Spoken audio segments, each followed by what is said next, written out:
इस कहानी की शुरुआत होती है मेसन और अमीलिया नाम के एक कपल से, जो अपने प्राइवेट जेट में बैठकर एक आलीशान पार्टी को अटेंड करने जा रहे थे। अब बहुत जल्द ये दोनों उस वेन्यू पर पहुंचे और इस पार्टी को एंजॉय करने लगे। अब थोड़ी देर बाद इन दोनों की मुलाकात परez नाम के एक आदमी से हुई, जो इन लोगों में सबसे अमीर था और इस पार्टी को भी वही होस्ट कर रहा था।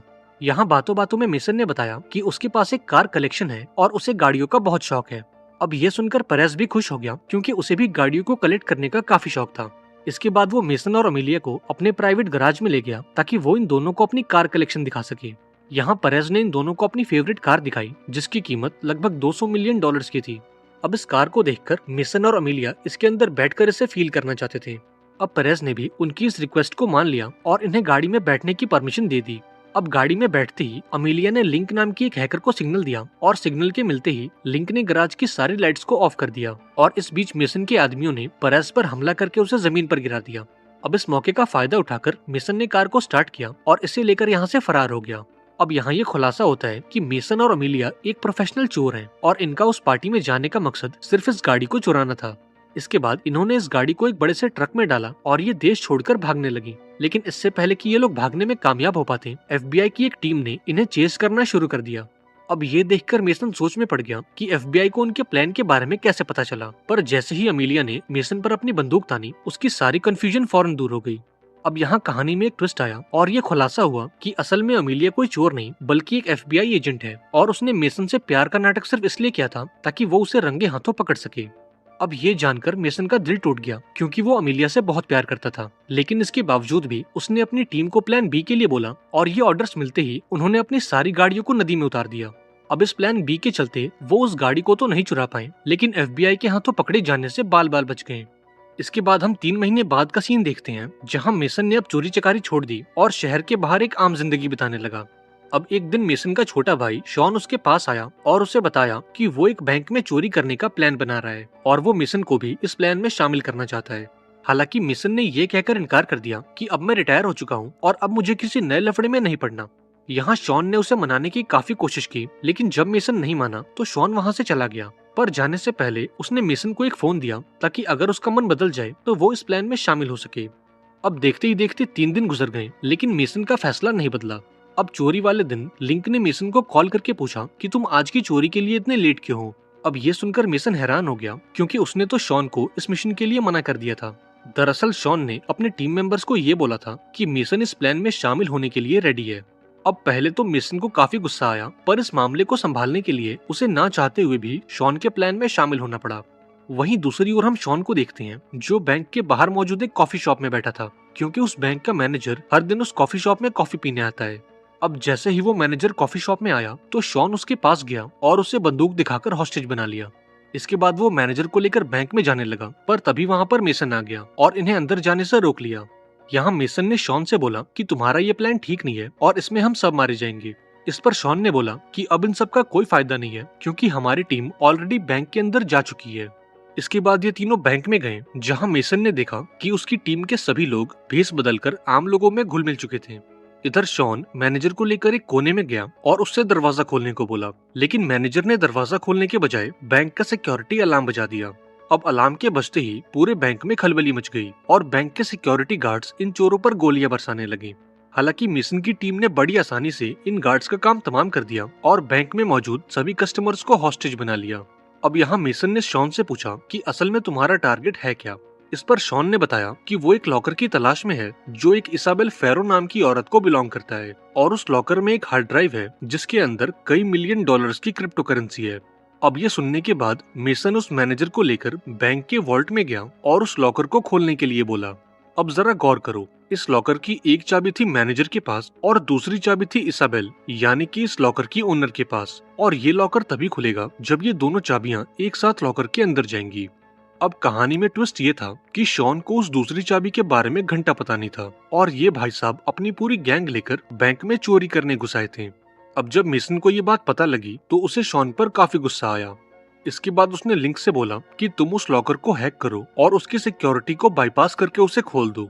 अब लिंक ने अपना कमाल दिखाया और अगले कुछ ही मिनटों में इस लॉकर को हैक करके इसे खोल दिया। लेकिन जब इन्होंने उस लॉकर को खोल कर देखा तो इन्हें अंदर से कोई हार्ड ड्राइव नहीं मिली। अब ये देखकर मैनेजर हंसने लगा और मेसन से कहा कि ये तो सिर्फ एक डिकॉय बॉक्स है और वो असली बॉक्स कहाँ है इसके बारे में तो मुझे भी नहीं पता। अब इस सिचुएशन को देखकर मेसन का गुस्सा भड़क उठा और उसने शॉन को इस खराब प्लानिंग के लिए बहुत सुनाया। वहीं दूसरी ओर हम एफबीआई की टीम को देखते हैं जो पूरी फौज लेकर बैंक के बाहर पहुंच चुकी थी और इस मिशन की लीडर कोई और नहीं बल्कि मेसन की एक्स गर्लफ्रेंड अमीलिया थी।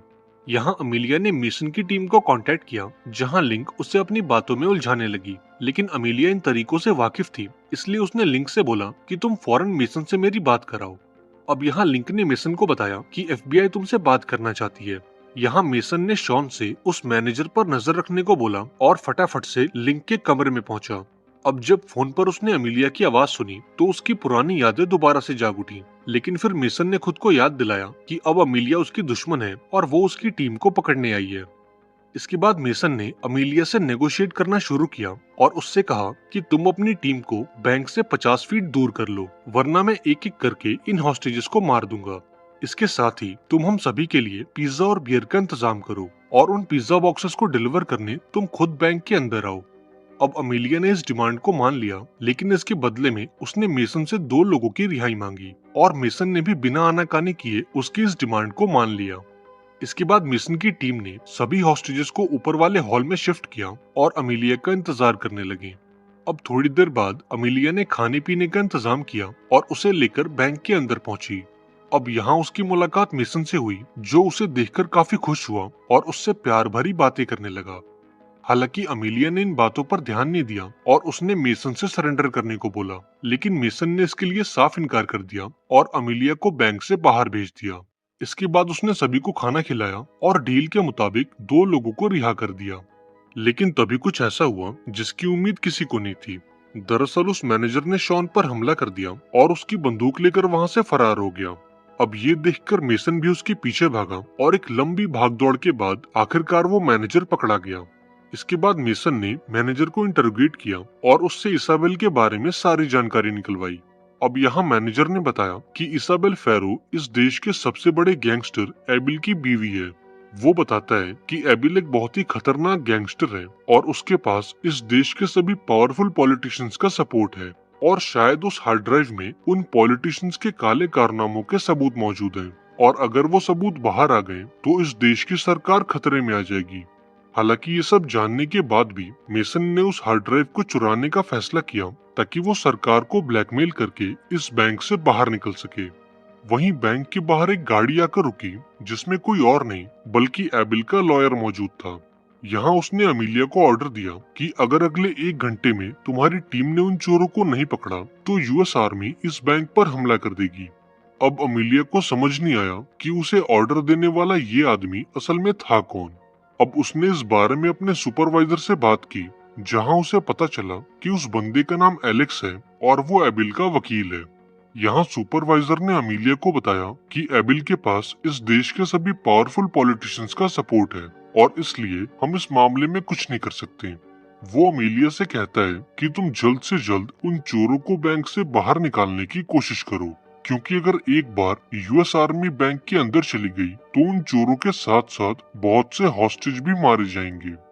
वहीं दूसरी ओर मेसन और उसकी टीम ने लॉकर रूम के दीवार को तोड़ना शुरू किया क्योंकि उन्हें उम्मीद थी कि बैंक ने इसाबेल फेरो का वॉल्ट किसी सीक्रेट रूम में छुपा रखा होगा। पर जैसे ही वो एक दीवार को तोड़ते उनके सामने एक और दीवार आ जाती। वहीं दूसरी तरफ यूएस आर्मी ने बैंक को चारों तरफ से घेर लिया और अंदर घुसने की तैयारी करने लगे। अब ये देखकर अमीलिया ने मेसन को कॉल किया और उससे सरेंडर करने को बोला, क्योंकि अगर एक बार यूएस आर्मी बैंक के अंदर चली गई तो इन चोरों की मौत तो पक्की है। अब मेसन ने अमीलिया से बोला कि तुम मीडिया में ये बात लीक कर दो कि यूएस आर्मी बैंक पर हमला करने वाली है, क्योंकि अगर एक बार मीडिया बैंक के बाहर आ गई तो यूएस आर्मी कोई एक्शन नहीं ले पाएगी। अब अमीलिया ने भी ठीक ऐसा ही किया और मीडिया में ये बात लीक कर दी। अब देखते ही देखते मीडिया बैंक के बाहर आ गई और ये खबर पूरे देश में आग की तरह फैलने लगी। अब ये सब देखकर एफबीआई का हेड काफी नाराज हुआ और उसने अमीलिया को इस केस से बाहर निकाल दिया। इसके बाद उसने मेसन को कॉल किया और उसे धमकी दी कि अगर अगले 15 मिनट में तुम्हारी टीम ने सरेंडर नहीं किया तो हम बैंक के अंदर आ जाएंगे। वहीं बैंक के अंदर मेसन की टीम को वो कमरा मिल गया जिसमें इसाबेल के लॉकर को रखा गया था। अब लॉकर के मिलते ही मेसन ने लिंक से बोला कि तुम इस लॉकर को हैक करो और इसके पासवर्ड को बाईपास करके इसे खोल दो। इस पर लिंक ने बोला कि इस लॉकर की सिक्योरिटी काफी स्ट्रांग है और इसे खोलने में कम से कम 10 मिनट लगेंगे, जबकि अगले 8 मिनट के अंदर यूएस आर्मी बैंक के अंदर आ जाएगी। अब ये देखकर मेसन ने एक प्लान बनाया और एक एक करके सभी हॉस्टेजेस को छोड़ने लगा ताकि लिंक को वो लॉकर खोलने के लिए टाइम मिल सके। अब अगले कुछ ही मिनटों में सभी लोगों को छोड़ दिया गया और आखिर में उस मैनेजर को छोड़ने के बाद मेसन के टीम मेंबर्स ने एक एक करके सरेंडर करना शुरू किया।